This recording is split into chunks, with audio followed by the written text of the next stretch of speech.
हरिश्चंद्र अपने सत्य और धर्म के लिए विख्यात थे। वे अपनी प्रजा के प्रति अत्यंत न्यायप्रिय और करुणामय थे। सत्य पर दृढ़ रहना उनकी सबसे बड़ी विशेषता थी और इस कारण से वे सत्यवादी राजा के नाम से प्रसिद्ध थे। एक दिन राजा हरिश्चंद्र अपने राज्य में घूम रहे थे जब उन्होंने एक ऋषि को तपस्या करते देखा। ऋषि विश्वामित्र ने उनकी तपस्या भंग करने पर राजा को शाप दिया। राजा ने उनसे क्षमा मांगी और अपनी भूल का प्रायश्चित करने के लिए अपनी सारी संपत्ति और राज्य दान करने का वचन दिया। राजा हरिश्चंद्र ने अपने वचन के अनुसार अपना सारा राज्य और धन ऋषि विश्वामित्र को सौंप दिया। अपनी पत्नी तारा और पुत्र रोहिताश्व के साथ उन्होंने राज्य छोड़ दिया और एक नया जीवन शुरू किया। अब उनके पास कुछ भी नहीं बचा था। कठिनाइयों का सामना हरिश्चंद्र और उनके परिवार ने बहुत कठिनाइयों का सामना किया। एक समय ऐसा आया जब जीविका चलाने के लिए उन्हें काशी के श्मशान घाट पर काम करना पड़ा। राजा हरिश्चंद्र वहां शवों का अंतिम संस्कार कराने का कार्य करने लगे। उन्होंने यह काम भी पूरी निष्ठा और ईमानदारी से किया। उसी समय उनकी पत्नी तारा और पुत्र रोहिताश्व जंगल में जीवन यापन करने लगे। एक दिन एक सांप के काटने से रोहिताश्व की मृत्यु हो गई। तारा अपने पुत्र के शव को लेकर श्मशान घाट पर पहुंची। श्मशान घाट पर हरिश्चंद्र ही ड्यूटी पर थे। अपने ही पुत्र के शव को देखकर उनका हृदय द्रवित हो गया, लेकिन उन्होंने अपने कर्तव्य और सत्य के मार्ग पर डटे रहते हुए अपनी भावनाओं को नियंत्रित किया। तारा ने हरिश्चंद्र से रोहिताश्व के अंतिम संस्कार के लिए मदद मांगी। हरिश्चंद्र ने कहा, मैं यहाँ अपना काम करने के लिए हूँ और मुझे अपने काम का कर्तव्य निभाना है।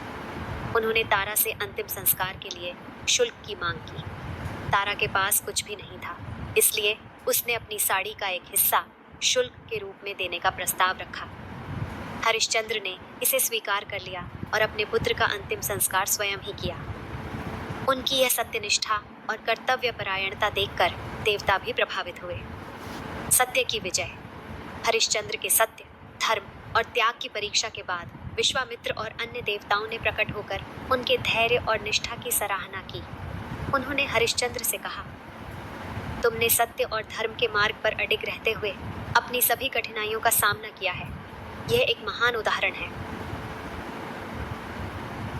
देवताओं ने उन्हें और उनके परिवार को पुनः अपने राज्य में लौटने का आदेश दिया और उनकी सारी संपत्ति और वैभव को पुनः स्थापित किया। हरिश्चंद्र, तारा और रोहिताश्व के जीवन को पुनः सामान्य बना दिया गया। हरिश्चंद्र अपने राज्य में वापस आए और पुनः न्याय और सत्य के मार्ग पर चलते हुए अपनी प्रजा का भला करने लगे।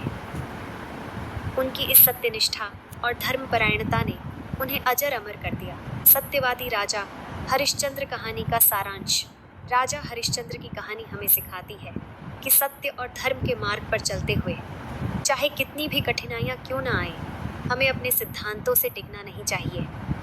सत्य की राह पर चलना कठिन होता है, लेकिन अंततः सच्चाई की ही जीत होती है। सत्यवादी राजा हरिश्चंद्र कहानी से नैतिक शिक्षा। सत्य की शक्ति। सच्चाई की राह पर चलना मुश्किल होता है, लेकिन अंततः सत्य की ही जीत होती है। कर्तव्य और निष्ठा। अपने कर्तव्यों का पालन करना और सत्य के प्रति निष्ठा रखना जीवन में बहुत महत्वपूर्ण